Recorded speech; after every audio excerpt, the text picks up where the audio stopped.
Joining us now are three people who follow how and why companies hire. We have Matthew Slaughter of Tuck Business School, Scott Brown, Raymond James chief economist, and Brian Hamilton, who runs Sageworks. The firm tracks the performance of private companies. Gentlemen, thank you so much for being with us. I want to start with the part-time job phenomenon. I'm diving into the numbers, and I see that the number of people who reported that they took a part-time job, even though they wanted a full-time job, jumped by 332,000. It definitely seems like people want more employment than is available. Matthew, we'll send it first to you. Why do you think this is happening, and do you think that this is a normal part of the recovery? So part of the reason it's happening is a lot of businesses in America, both big and small, remain reluctant to hire. The Affordable Care Act is part of that. It's the broader global business environment as well. There's still a lot of uncertainty about Europe, about the Middle East, the slowdown in China. So you put all that together, and one of the things you saw in this morning's jobs report was, say, manufacturing, which traditionally creates some of the highest productivity, high-wage jobs in America. America hasn't created any net new manufacturing jobs in 1 year at this point. So we have job creation, which is good, but we need higher quality jobs at the same time. Brian Hamilton, what are you finding with those private employers that you're tracking right now? Are we just in a period where it's more equitable to hire part-time versus full-time, or is this normal right now? Yeah, it is really amazing. Private company revenue is way up, about 10% over last year. We are 3.5 years into a strong economic recovery, no doubt about it, for private companies, but they are overhead anxiety filled. There's no doubt about it. I agree with Matthew that they're really just nervous. But here's the thing. I don't think they look at Europe and the bond market and Fed monetary policy. They look at the things that are going to affect their bottom line, basically. When they look at our sort of public policy, I think that may be the reason they're on the fence. How much of it is order flow, though, as well? I mean, that's what a small business person is going to look at more than anything, don't you think? Yeah, but look at the numbers. Revenues are up, profit margins are up, profits are up. And remember, consistently over 3 years. Now, these guys want to make money. Remember, you have to look at it very differently than we normally do about publicly traded firms. Their profit is what they eat. So if they're making more money, they're going to eventually reinvest that, but they're not doing it, and is really unprecedented over the last 70 years.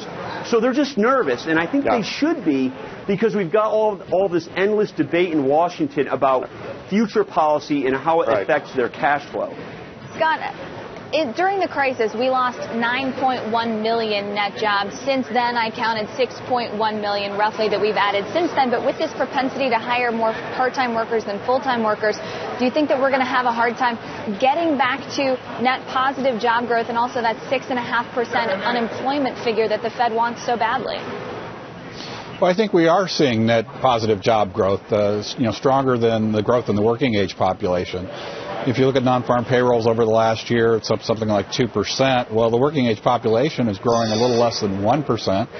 So that's pretty good news. We still have a huge amount of long-term unemployment. We still have very high rates of unemployment for teenagers and young adults. So we're still very, very far from a fully recovered labor market. But I think there are signs that we're on our way.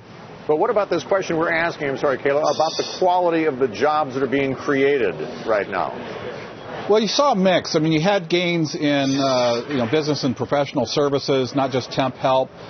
So there are signs that you are seeing some gains in higher wage industries.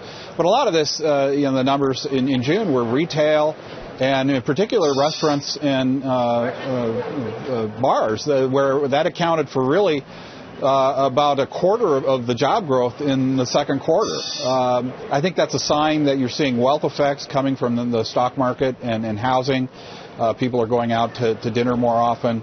That's a start. I think ultimately the lower end jobs are going to be better paying.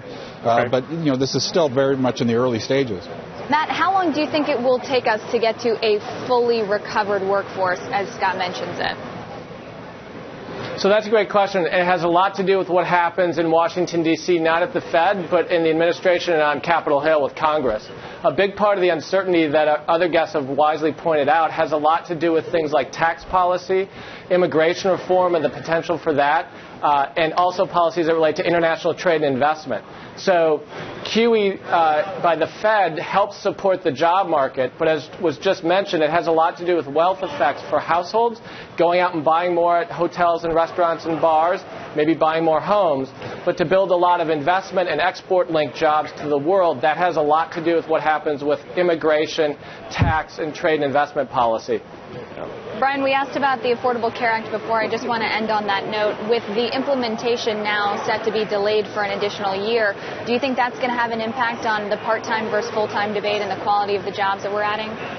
I do. I really do. Look, we debated that for 18 months. That is a legitimate public policy debate, no doubt about it. But remember, you've got 27 million private companies in this country. They're sitting down, they're looking at their revenues, they're looking at their profits, they're looking at their cash flow, and when they do not know how all this stuff is going to affect their bottom line, they're going to stay on that fence. It's a really important point. All right, we'll leave it there. By the way, one other thing, 7.6 unemployment is way too high right now at this stage in a recovery, no doubt about it. I think Ben Bernanke would agree with you on that, that's for sure. Thank you, gentlemen. Appreciate your thoughts.